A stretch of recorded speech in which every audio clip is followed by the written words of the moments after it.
Короче, бычить по утрам. Сыныватырмын уж последний брай. Ничего не могу кушать. Қазір кешкі сағат 6:30 болды, я еще не завтракала. Тұрып хотя бы картошка жарить етейін дегем. Кеше кафедан тамақ іштім, күнде кафедан тамақ ішемін. Бүгін даже баруға уақытым болған соң, ладно, бүгін тамақ істейші деп едім. Вот что такси қозып жатырмын. Өлейін деп жатырмын прям. Я даже забыла, что такое токсикоз.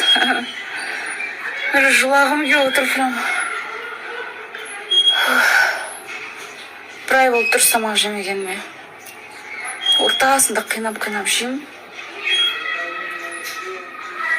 Қарным ашқан сияқты, бірақ құстым одновременно.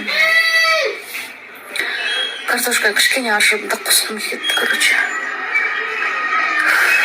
Ужас. Нельзя жаловаться, но это, оказывается,